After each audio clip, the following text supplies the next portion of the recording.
todos, soy Valeria Elizondo, aquí en el set de Top Talks, y hoy estoy súper emocionada porque tengo a Philippe Nunes, un reconocido arquitecto con una destacada trayectoria internacional, tanto en la arquitectura como en el diseño de interiores. Estudió arquitectura en la Universidad de Oporto y en la Escuela de Arquitectura de Valladolid, España. Después de varios años fue adquiriendo experiencia profesional que lo llevó aquí a México, gracias a Dios lo tenemos con nosotros, donde trabajó con el arquitecto también Agustín Landa Bertiz. En el 2016 fundó Filipao Nunes Arquitectos, un despacho con sede en San Pedro Garza García, y está integrado por más de 30 jóvenes arquitectos y diseñadores, donde crean espacios únicos y sensoriales, especialmente en hospitalidad y en entretenimiento. A lo largo de su amplia carrera, Philippe ha recibido alrededor de 25 reconocimientos a nivel nacional e internacional. Entre ellos están America's Property Awards, DNA Paris Awards, Rethinking the Future Awards y los Global Architecture and Design Awards. Entre sus proyectos más emblemáticos se destaca Ilios Cancún, reconocido por fusionar tanto elementos griegos como mayas, haciendo esto un diseño bastante innovador y original. Su enfoque creativo combina diversas disciplinas y se inspira en viajes, música, arte y moda, con el objetivo de diseñar espacios que no solo sean estéticamente atractivos, sino que también ofrezcan experiencias sensoriales que conectan emocionalmente con las personas que están disfrutando de ese espacio. Bienvenido, Philippe, y Muchas es un gracias. gusto tenerte en la silla, es un honor tener este espacio contigo.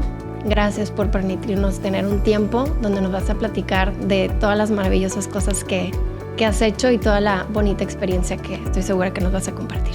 Pues muchas gracias por el espacio. Para mí es un placer poder compartir un poquito y aportar un poquito de mi grano de arena de lo que hacemos día con día y que con tanta pasión nos dedicamos al oficio, ¿no? Muchas gracias, Philippe. Si te parece bien, te voy a hacer algunas preguntas y pues siéntete libre de platicar como estamos platicando hace ratito. Muy bien. Mi primera pregunta sería enfocado a tus restaurantes y comercios, toda la experiencia en el diseño. Cuando diseñas restaurantes o espacios comerciales en sí, ¿cuáles son los elementos clave que consideras para garantizar que el diseño no solo sea un espacio como estético, como bonito, como lindo, sino más bien también funcional, que era lo que me platicabas hace rato, para los clientes y el negocio, sino llevarlo más allá de lo lindo, ¿no? Bueno, pues es un espacio, un restaurante. El approach que nosotros damos al proyecto tiene que ver, primero tratamos de identificar el sitio. Definitivamente me encanta esta parte de explorar el entorno y ver qué es lo que está sucediendo. Y no tiene precisamente que ver con una competencia o los lugares que estamos viendo. Disfruto mucho esta parte de ir a los lugares y entenderlos y ver cómo se comporta el público en general. O sea, me gusta como esta parte social o psicológica de entender cuál es la dinámica de cómo se comporta la gente, ¿no? Porque toda esa información después la trato de migrar a mis proyectos y al concepto que le quiero dar. Entonces, me gusta mucho entender a la zona, entender la dinámica de la ciudad, entender los usos y costumbres de la gente, cómo se comporta, horarios, cómo consume, ¿no? Y cómo se comporta en los espacios. Y eso como el primer approach en cuestiones de entender el target, ¿no? Pero ya con mi cliente, normalmente nosotros trabajamos con grupos de hospitality. Entonces, entender las necesidades, entender que dependiendo de cada grupo hay una diferencia en cómo operar. Entonces, lo primero que tenemos que entender es las necesidades operativas de cada uno de nuestros clientes, ¿no?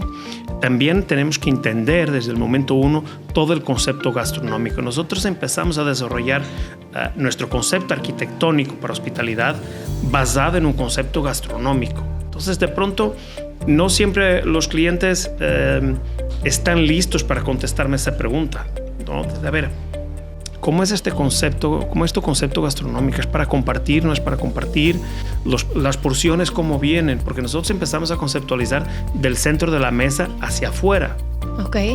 Entonces, en ese sentido, pues empezamos a tener mucho, cuál es esta experiencia alrededor de, y de ahí empiezan a salir las diferentes, como una cebolla, ¿no? Las diferentes capas, los diferentes layers de lo que está sucediendo. Y vamos a terminar terminados en mesa, no vamos a terminar terminados en mesa. Sí vamos a tener, entonces necesitas más espacio para un flameado, para un corte, etcétera, etcétera. Necesitas más espacio, ¿no? Es un corte al centro, perfecto. Entonces, pues tú necesitas una dimensión, plato 29, cómo va a estar acá, las salsas, esto y el otro. Entonces, todo eso hace que tengas una mesa y una medida perfecta para tu concepto.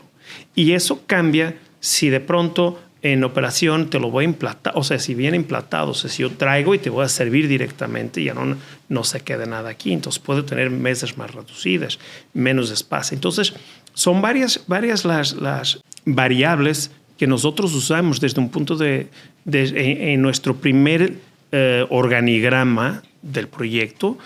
Te pregunto, oye, ¿con cuántas botellas, con cuántos vasos, cuántas copas vamos a operar? ¿Con cuántas copas abrimos? Ese ¿no? nivel de detalle para que realmente funcione. Claro, entonces yo te voy a poner una barra. Imagínate que, no sé, queremos operar un lugar que va a despachar 600 tragos en una noche. Pero tienes espacio para 100. ¿Cuántas vueltas le tienes que dar? ¿Me explico? Sí. Entonces, desde ahí, imagínate el rush en la hora pico que tienes que darle, claro, para darle batería de lavar y volver a surtir. Lavar. Y no nada más el rush, la cantidad de riesgo que tienes en pon vasos, quita vasos, en vez de estar sirviendo, claro, o bateando, como comúnmente decimos. Y toda la otra parte, ¿cómo vas a amortear? O sea, ¿dónde vas a poner todos los vasos, lavar toda esa parte, ¿no? Entonces, ese es como el preámbulo del proyecto. Hacemos como es toda el layout va basado, y es la clave del proyecto, es este layout donde pensamos en todas estas cosas, ¿no? Más allá, o sea, date cuenta que todavía no te platico de nada estético, ni de un concepto, ni de más o menos me gustaría hacer algo mexicano, oriental, un fine dining casual. Todavía no. Bueno, ya tenemos una idea, porque en base a si es un fine dining o si es un restaurante más casual, eso ya nos da una pauta para el tipo de mesas y de emplatados y demás.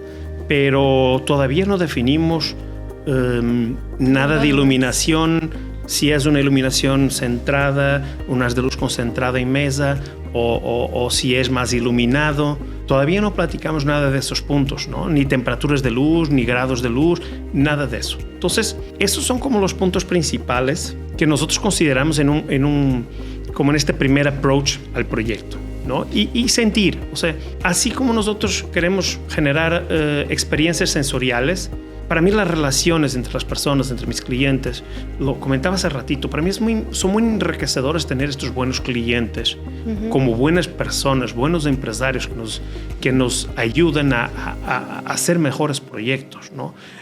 Tener esta claridad en una gran retroalimentación enriquece el proyecto a la potencia, ¿no? Entonces, eso es un complemento importante a todo como este proceso que lo tenemos ya muy estructurado y muy estudiado, ¿no? Este proceso, digamos, proceso de investigación, por así decirlo, proceso de entrevista con el cliente, generalmente, ¿cuánto tiempo dura? ¿Es una plática de unas horas? ¿Es un plan de semanas, de meses? Generalmente, esto en ti, en experiencia, Philippe, ¿cuánto más o menos dura? Pues te puedo platicar de esta experiencia que voy a tener ahora estos días. Okay. Son 4 días que yo voy y me empapo de todo. De pronto hasta prefiero ir solo, ¿no? O sea, estoy platicando contigo como mi cliente y después voy y me pierdo en las calles. Voy a ver qué me depara, ¿no? Un poquito, ve aquí, ve acá, ya no quiero o esta distracción como cliente silencioso, no sé cómo se dice en inglés, pero uh-huh, como el cliente misterioso o algo así. Entonces voy y veo la experiencia y veo lo que me va a transmitir a mí. No quiero que tú me digas, oye, tienes que probar esto. O sea, voy como un cliente, una experiencia como más un allá outsider. Totalmente. O sea, para mí es fundamental ver lo que los locales tienen que darme, y más de ir con un tema de que pues, ahí veo este detalle. No soy criticón en ese sentido, de lo que soy muy criticón con mi trabajo, muy poco criticón con el trabajo de los demás, ¿sí? Porque creo que de todo se aprende. Claro. Entonces, si tienes la humildad de poder disfrutar de un lugar, aunque no lo hayas hecho tú, pues de algo vas a aprender, ¿no? Y eso creo que es sumamente... esa visión es muy valiosa, porque de todo vas empezando a agarrar como cositas que le van agregando valor a tu trabajo, ¿no? O sea, y de esa experiencia y ya la procesas a tu proceso creativo, o ya la sumas a tu proceso creativo, y te va a resultar en una experiencia sumamente grata con todos los skills que tú ya tienes para lo que viene, ¿no? Y entonces pues es eso, o sea, tienes que en estas nuevas plazas o nuevos destinos, tienes que ver lo que está funcionando para que tú, estos proyectos de hospitalidad, necesitas generar una empatía, porque son proyectos que necesitas generar una empatía inmediata. O sea, no es como que un proceso de no sé qué a ver si pega. Claro. ¿No? O sea, tienes que aprovechar ese empujón de la novedad para que el lugar amacice, o sea, que el lugar se cristalice como tal, porque es un lapso de tiempo donde vas y despegas o te quedas, ¿no? Es una responsabilidad muy fuerte, ¿no? Como el querer agarrar esta idea de negocio de tu cliente y hacerla como si fuera tuya propia, ¿no? Sin duda es una responsabilidad muy grande, que yo no la veo como una responsabilidad por la pasión que tengo en lo que hago. Entonces, para mí es algo que me fascina, tener ese riesgo, y es un júbilo enorme ver el lugar ya funcionando. O sea, de una idea que soñamos, que la fuimos como moldeando, y después, más allá de la inauguración, que todo es Yes Voice, ¿no? Yeah. Ver el lugar cómo funciona, ¿no? O sea, cómo el lugar está ya operando el día a día, ver a la gente disfrutando. Ya vive el lugar. Por supuesto, ese es, ¿no? Es como ya camina el niño, ¿no? Sí. La creación. Y esa es la parte más bonita del proceso, y poder disfrutarlo como un cliente más allá de que fue el que lo hizo o no lo hizo. No, o sea, como alguien anónimo que va a disfrutar como cualquier común mortal. Ese es divino, ¿no? Perderte entre el espacio y que puedas como ver toda la dinámica de lo que te imaginaste es muy padre, ¿no? Y es muy padre poder también tener este proceso en fronteras, y que hayamos podido lograr otros lugares exitosos en Estados Unidos, en el Caribe. Es muy bonito eso, ¿no? Entonces, yo creo que esa es la parte que a mí me emociona, estos nuevos retos, como hace poquito comentábamos, que espero tocar esos puntos más adelante. Bueno, Philip, ahorita me gustaría preguntarte que nos enfocáramos en un proyecto. Escoge el que tú quieras. Pero ¿cómo logras, en este proyecto que traes en mente, que ahorita me vas a platicar, cómo logras crear esa experiencia memorable desde que lo pensaste hasta que lo culminaste para el usuario en ese espacio comercial y gastronómico a través del diseño? O sea, ¿qué detalles específicos marcaron la diferencia en ese proyecto a nivel comercial y gastronómico? Desde que lo empezaste hasta que lo culminaste. No sé si lo dije muy rebuscado. No, pero está, yo creo que la respuesta es sencilla hasta cierto punto. Creo que todo tiene que ver con la comunicación. Okay. Cómo comunicamos desde nuestro storytelling, de encontrar como esta narrativa, que es como el hilo conductor de nuestro proceso creativo, del cual vamos de la mano todo el tiempo. Pues imagínate que estás subiendo una montaña, ¿no? Uh-huh. Y esta montaña pues vas con la cuerda de vida o con la línea de vida, ¿no? Te va acompañando siempre. Eso es la parte del storytelling. O sea, te vas desviando para agarrar rutas, pero al final sigues siempre conectando desde el punto A al punto B, que es donde queremos todos llegar, ¿no? Correcto. Pero esa parte aplica para todo, porque al final yo comunico a la agencia de marketing, oye, pues es de aquí para acá y creemos en esto y aquí está más o menos lo que nosotros vimos. Agarran esa información, se adueñan de ella, porque es muy importante eso. Es muy importante que estas diferentes cabezas sumen al proyecto, ¿no? Como al chef, se platica lo mismo y es por aquí, tal, vamos a hacer este tema, lo vemos acá, si es un tema regional, hicimos una búsqueda histórica y descubrimos estos elementos o creemos que la historia va por aquí. No tiene que ser siempre un tema de nostalgia, de historia, y pueden ser cosas lo menos rebuscadas posible, ¿no? Claro.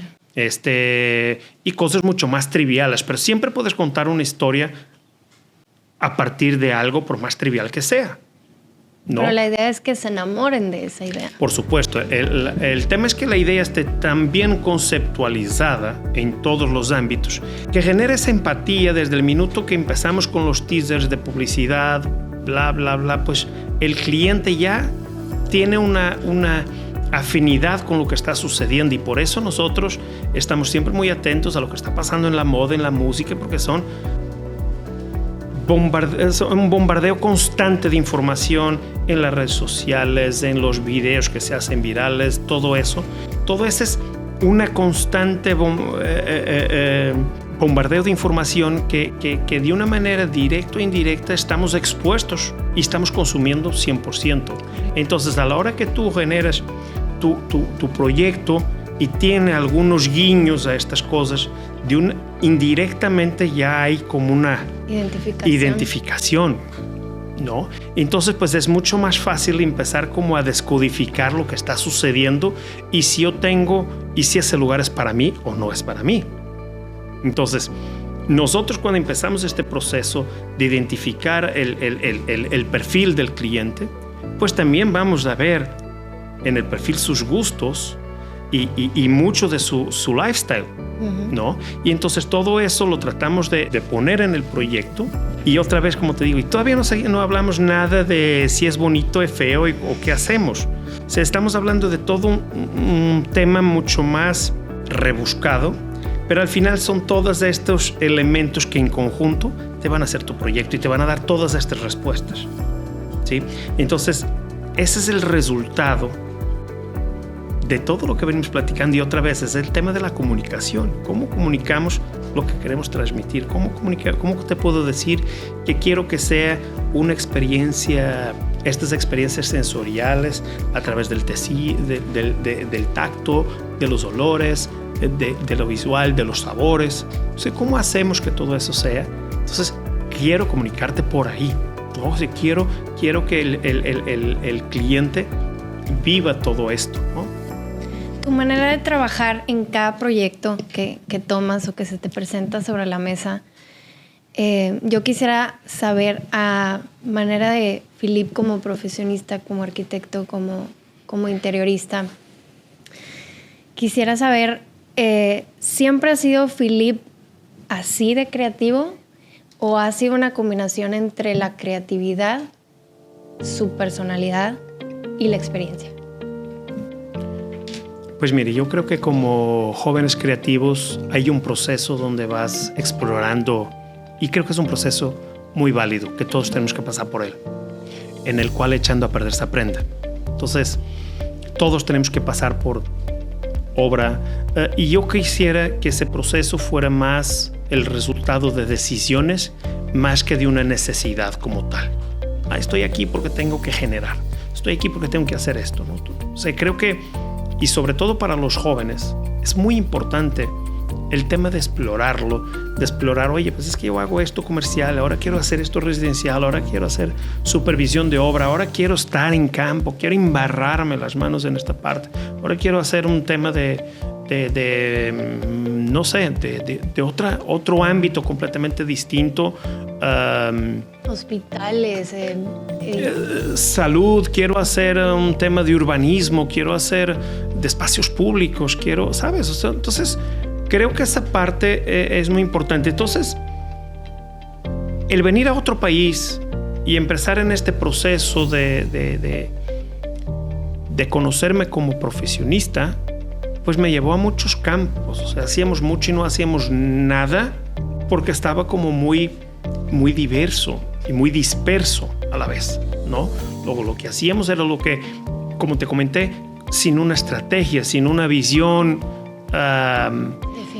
definida dónde quería ser el punto A a B, no existía ese hilo en una carrera como tal. Íbamos haciendo un poquito go with the flow, ¿no? Como venía la corriente, pues nos íbamos yendo a hacer ahora esto. Entonces, pues, oye, pues de pronto tocaba hacer una casa y de pronto tocaba hacer una alberca, de pronto tocaba, ¿sabes? O sea, lo que a todos nos toca empezar como jóvenes creativos, los pequeños proyectos o los primeros pininos y algunos de los restaurantes que empezamos.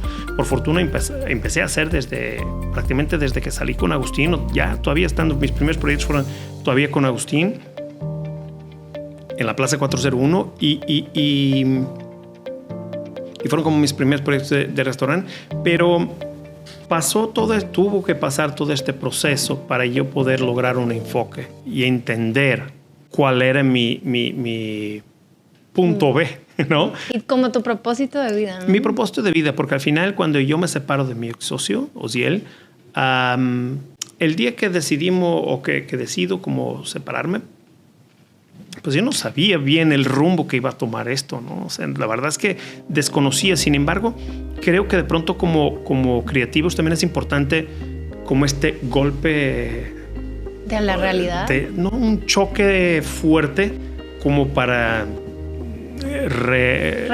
reenfocarte, buscar otros horizontes, y ahí fue lo que hice. Al final decidí enfocarme en hacer lo que más me gustaba, que siempre había sido y lo que más me había apasionado, siempre había sido todo este tema de los restaurantes, los nightclubs y todo eso, que era como un poquito mi back de todo eso, y enfocarme a eso. O sea, sentía yo que había como un área de oportunidad, hablando hace 9, 10 años, había un área de oportunidad que estaba como desatendida de un área que necesitaba pues todo ese tema de diseño. No sé si tiene algo de influencia el hecho de muy seguido o recurrentemente viajar a casa, ver otras realidades, ver otras cosas, viajar a otras partes y ver qué estaba sucediendo y tratar de alguna manera entender. Y como lo comenté en algún momento, sí, ir identificando oportunidades y poder ponerlas en práctica acá, ¿no? Entonces yo creo que eso fue como la parte importante. El game changer para mí fue precisamente eso, ese enfoque a todo este espectro de oportunidades. Vamos a enfocarnos aquí, ¿no? Y eso pues hizo que al final yo siempre digo que lo que te hace experto en algo es las veces que lo haces y las veces que cometes algunos errores y que aprendes de ellos, ¿no? Entonces, y que tienes la capacidad de volver a hacerlo un poquito mejor que la vez pasada, y así. Es esa constancia, la tenacidad, la resiliencia de poder adaptarte, etcétera, etcétera.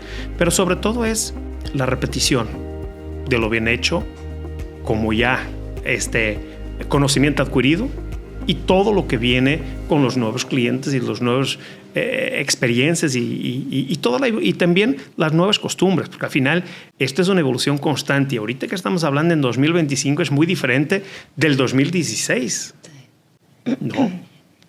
¿Y qué va a pasar? Pues no sabemos, pero te puedo asegurar que es una realidad muy diferente a la de 2020, ¿no? Y ya ha pasado muy poco tiempo en realidad, los cuales parte de ese tiempo parece que quedamos en hold, pero fue un tiempo para nosotros súper productivo porque pudimos enfocar nuestro trabajo en la playa, ¿no? Cuando teníamos proyectado una expansión para el interior de la República. Entonces fue como reprogramar, volver a hacer y darle, ¿no?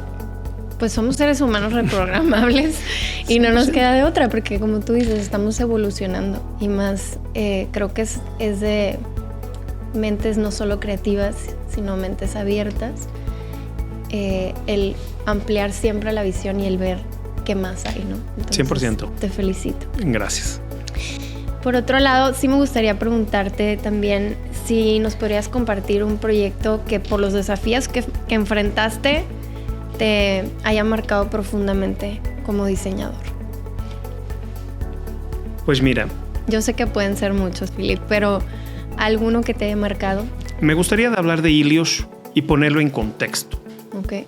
El proyecto Ilios es un proyecto, el Ilios de Cancún como tal, es un proyecto que surge pues en pandemia. Entonces es un proyecto que nosotros lo empezamos a trabajar de home office y yo vi en ese proyecto como un grito de esperanza, ¿no? Fue un proyecto que nace de aquí, de una oportunidad de estarmos vivos, ¿no? O sea, dentro de toda esta nube gris Que no sabíamos que iba a pasar. Que no sabíamos que iba a pasar, que pensábamos que era 3 meses y esos 3 meses se convirtió en muchísimo tiempo.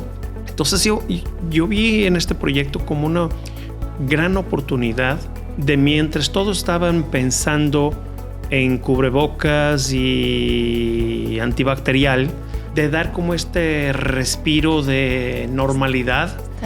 Esta luz.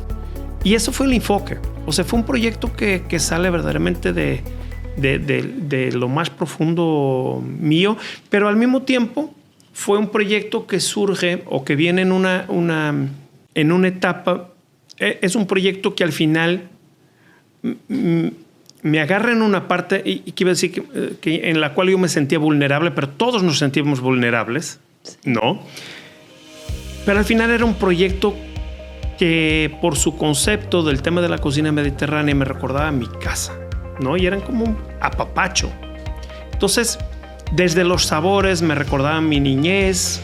Entonces, más que un tema griego, era un tema mediterráneo, de donde yo vengo, ¿no? Entonces, pues es como empezar este proyecto de una manera muy...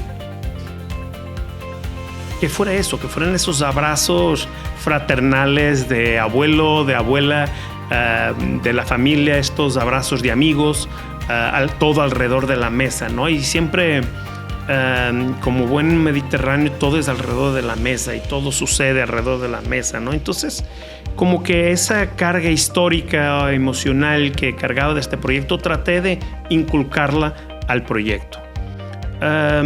Pues es un proyecto sumamente retador. Quien lo conoce, quien ha tenido la oportunidad de verlo, pues era un proyecto que estaba en un edificio que tenía creo que 12 o 14 años abandonado.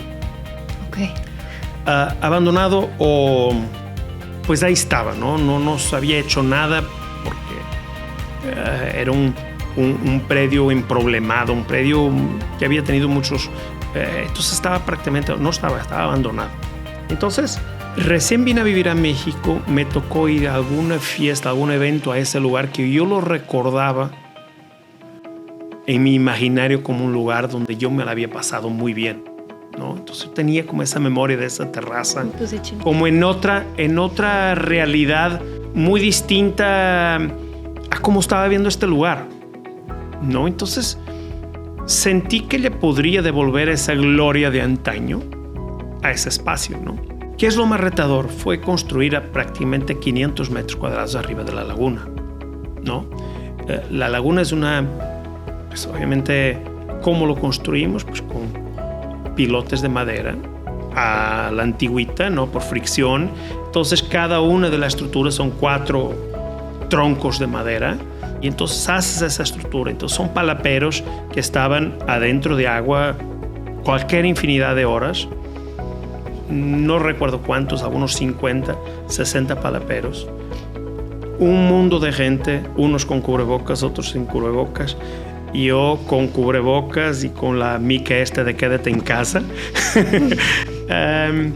Y entonces, pues, toda esta... en el medio de no saber bien y escuchabas tosir y estornudar y era como... y ahí en ese medio como en un trance muy loco todo y tratando de remar contra la marea para lograr tus sueños, ¿no? Sí. Y eso creo que fue un proyecto trascendental en mi carrera porque pude expresarlo y ponerlo en práctica todo esto que te quise comentar, ¿no? Aparte, pues creo que sobra abundar un poquito en el tema de que hicimos este blend entre, pues, como bien dijiste, la cultura griega y la cultura maya. Hicimos como este blend basado en un estudio y entonces como un punto todos estos pilotes surgen porque toda la estructura existente pues se deshizo por la salinidad y por la exposición de muchos años a la intemperie sin tener un tratamiento debido. Y entonces solo queda una columna central con una estructura de 4 aguas. Es lo único que queda en toda la laguna. Y desarrollamos el proyecto a raíz de esa columna. Y esa columna es donde surge la famosa ceiba, ¿no?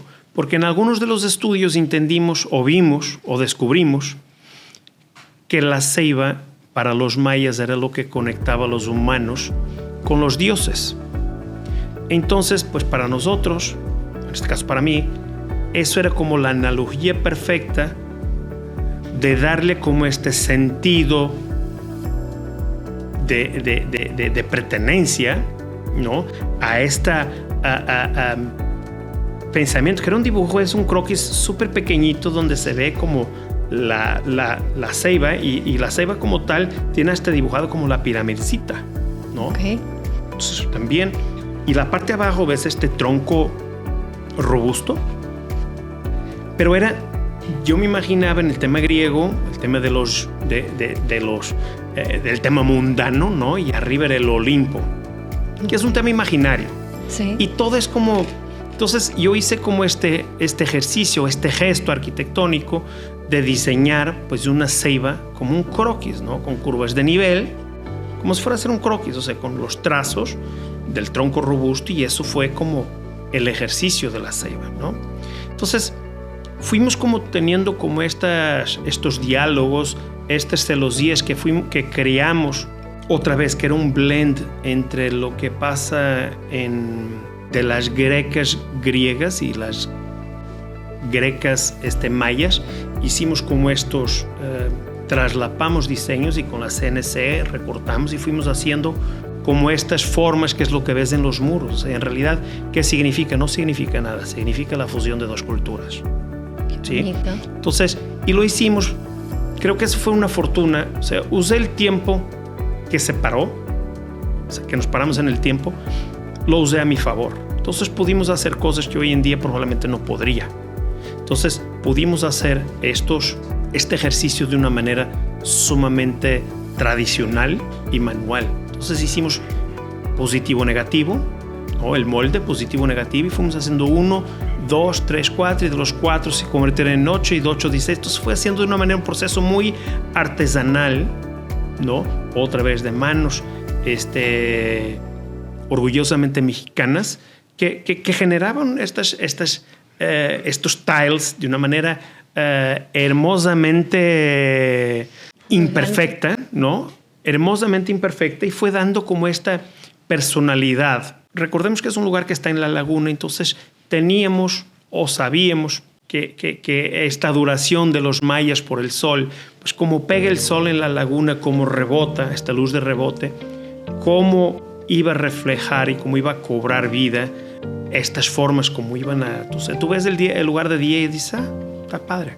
Pero cuando empieza a entrar el sol en estos muros curvos como que abrazan, pues es algo mágico, verdaderamente el lugar está conceptualizado para esos atardeceres, ¿no? Que es normalmente el lugar... o sea, está conceptualizado para esos atardeceres, que normalmente es la hora en que el primer seeding va llegando al lugar. Wow.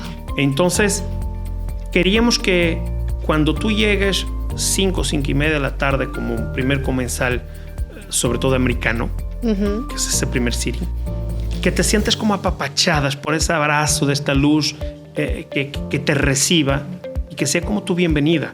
Porque después, como va cambiando y como va evolucionando la noche, después se prenden las velas, después van pasando otras cosas, después empieza más el show. Sí. Pero este primer impacto era algo que queríamos que fuera como algo verdaderamente apoteótico, ¿no? O trascendental. Entonces, eso es un poquito lo que tratamos de trabajar en este proyecto. Creo que cuando le metes a un proyecto, yo te escucho desde afuera, y cuando le metes un proyecto corazón, mente y espíritu, que creo que fue todo este conjunto de cosas en Ilios Cancún, este es el resultado. Sin duda, pero me gustaría agregar el factor de estarmos fuera de una zona de confort hasta cierto punto, con muchas variables intangibles y en un tema de incertidumbre. Al final, como creativos, nos gusta la mala vida y el sufrir y todo esto, sí. ¿No? O sea, es algo que invariablemente sucede. De pronto en la parte, o sea, las mejores canciones fueron escritas probablemente en depresión y las más románticas. Exactamente. Entonces, como que toda esta parte tiene un carácter muy importante en despertar una parte creativa, de llevar a otro nivel el tema creativo, porque necesitamos como compensar ese desconforto de alguna manera con este abrazo creativo y de alguna manera reconfortarte como persona, ¿no? Entonces creo que ese proyecto fue algo pues medular en mi carrera, y definitivamente pues el resultado fue pues avasallador, ¿no? El hecho de podermos ganar más de 14 premios a nivel mundial, desde Nueva Delhi a Ciudad de México, Nueva York, Francia, París, Londres, en fin. Fue algo increíble, inimaginable verdaderamente. Creo que no hay palabras. A un punto de que, digo, lo único que si se pudiera cambiar un añito, me hubiera encantado para poder haber acudido, porque era un año muy raro todo. Entonces todos sabíamos de los resultados, todos los resultados todo era por internet, todo era por mail, no había nada físico porque la gente no podía tocar cosas. Entonces, y para mí lo más importante de todos estos reconocimientos, como yo siempre digo, más allá del premio y del reconocimiento, es el tema de poder conectar con otras personas, conocer, entender que la gente conozca hasta cierto punto tu trabajo, poder interactuar y entender tú qué estás haciendo, yo qué estoy haciendo, cómo es mi realidad, cómo es tu realidad. Eso es padrísimo, ¿no? Y sí. Entonces eso fue parte de lo que yo extrañé en toda esta experiencia, que definitivamente cambió mucho el rumbo de la oficina, ¿no? Porque eso nos abrió pie a esta expansión a Estados Unidos, ¿no? Que era algo que teníamos tenía en el imaginario, pero era algo que no sabía bien cómo y cuándo iba a suceder. Pero a partir del momento en que cierran todas las fronteras y nomás se queda México y otros 2 países, creo, a nivel global abiertos, pues empezamos a tener como un turismo y un derroche económico muy importante que pues ocasionó pues muchos nuevos proyectos y mucha bonanza en aquel entonces, ¿no? Y nos facilitó el hecho de poder ir para Estados Unidos. De lo que más me gusta es la gratitud y el reconocimiento de la gente que se queda a trabajar. O sea, al final esa parte es bien interesante, que al final de una idea comen cualquier cantidad de familias.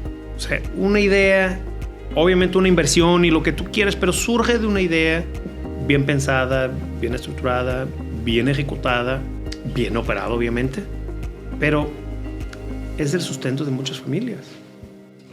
Algo que yo guardo con mucho cariño es que uno de los platos que rompen en Ilios venía firmado por los meseros y me lo regalaron, y eso fue como algo que de pronto me doy cuenta que estamos ahí yo, mi esposa, mi hijo y uno de los capitanes o gerentes, para no precisar quién, le estaba contando y pues no sabes el impacto que ha tenido esto para mucha gente, etcétera. Pues, es un niño de 9 años, esto fue a lo mejor hace 1 año y medio, 2 años, tenía 7, algo le va a quedar ahí, pero fue algo 100% espontáneo, es algo que les nació como hacer ese gesto de profunda gratitud por lo que se logró, o sea, y lo que lograron ellos, porque al final mi labor es lograr este espacio, pero después ellos lo alimentan día con día, lo nutren, ¿no? Y eso es una labor muy bonita. Todo el tema que tiene que ver con la hospitalidad es algo, pues, es una extensión de su casa, ¿no? O sea, entonces, que dejas a un lado todos tus problemas personales y llegas a un espacio donde vienes a atender a alguien a que pase un buen rato, pues es muy muy nobles, o sea, es algo muy, muy, muy noble y lo cual yo respeto muchísimo, ¿no? Muchas gracias, Felipe. Creo que eso le va a llegar muchísimo, no solamente a mí, ni a los que estamos en esta sala, sino a toda la audiencia. Pues ojalá, porque hay que ser más empáticos.